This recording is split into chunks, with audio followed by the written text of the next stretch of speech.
एक बार महर्षि गालव जब रात सूर्यार्घ्य प्रदान कर रहे थे, उनकी अंजलि में आकाश मार्ग में जाते हुए चित्रसेन गंधर्व की थूकी हुई पीक गिर गई। मुनि को इससे बड़ा क्रोध आया।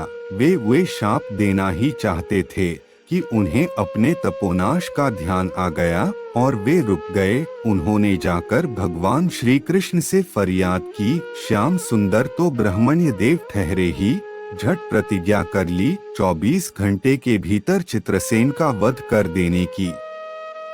ऋषि को पूर्ण संतुष्ट करने के लिए उन्होंने माता देवकी तथा महर्षि के चरणों की शपथ ले ली।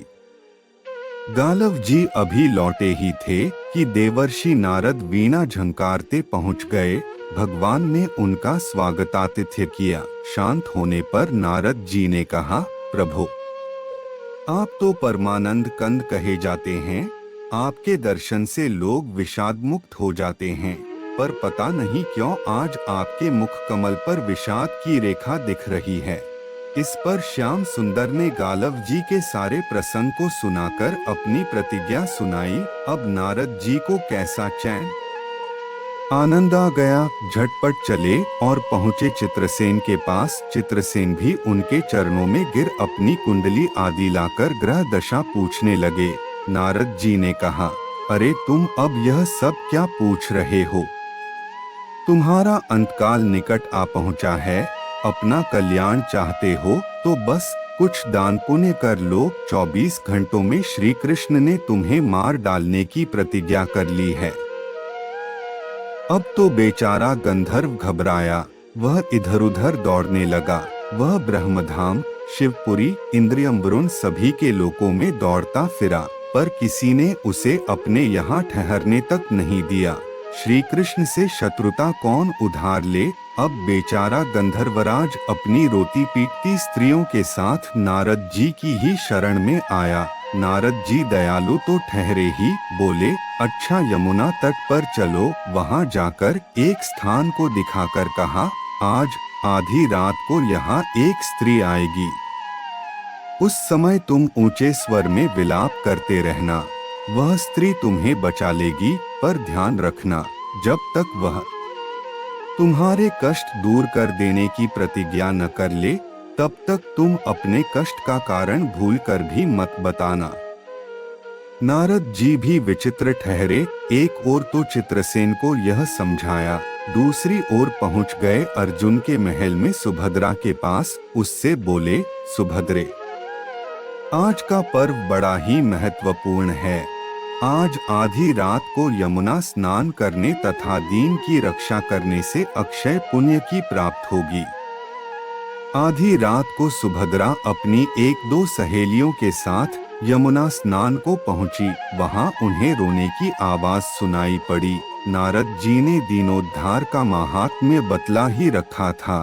सुभद्रा ने सोचा, चलो अक्षय पुण्य लूट ही लूं। वे तुरंत उधर गईं तो चित्रसेन रोता मिला।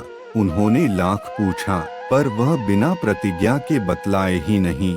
अंत में इनके प्रतिज्ञाबद्ध होने पर उसने स्थिति स्पष्ट की। अब तो यह सुनकर सुभद्रा बड़े धर्म संकट और असमंजस में पड़ गईं। एक ओर श्री कृष्ण की प्रतिज्ञा, वह भी ब्राह्मण के ही के लिए, दूसरी ओर अपनी प्रतिज्ञा। अंत में शरणागत त्राण का निश्चय करके वे उसे अपने साथ ले गईं। घर जाकर उन्होंने सारी परिस्थिति अर्जुन के सामने रखी। अर्जुन का चित्रसेन मित्र भी था। अर्जुन ने सुभद्रा को सांत्वना दी और कहा कि तुम्हारी प्रतिज्ञा पूरी होगी। नारद जी ने इधर जब यह सब ठीक कर लिया, तब द्वारका पहुँचे और श्री कृष्ण से कह दिया कि महाराज, अर्जुन ने चित्रसेन को आश्रय दे रखा है, इसलिए आप सोच विचार कर ही युद्ध के लिए चलें। भगवान ने कहा, नारद जी, एक बार आप मेरी ओर से अर्जुन को समझाकर लौटाने की चेष्टा करके तो देखिए। अब देवर्षि पुन दौड़े हुए द्वारका से इंद्रप्रस्थ पहुँचे।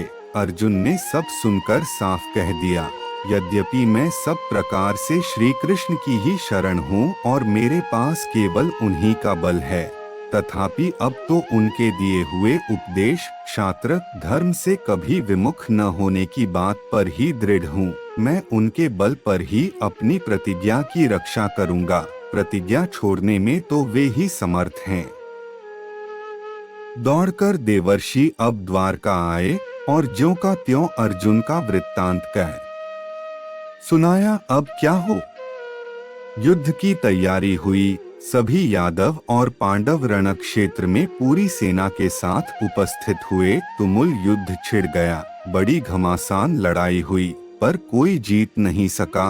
अंत में श्री कृष्ण ने सुदर्शन चक्र छोड़ा, अर्जुन ने पाशुपतास्त्र छोड़ दिया। प्रलय के लक्षण देखकर अर्जुन ने भगवान शंकर को स्मरण किया। उन्होंने दोनों शस्त्रों को मनाया। फिर वे भक्त वत्सल भगवान श्री कृष्ण के पास पहुँचे और कहने लगे, प्रभु, राम सदा सेवक रुचि राखी, वेद पुराण लोक सब राखी।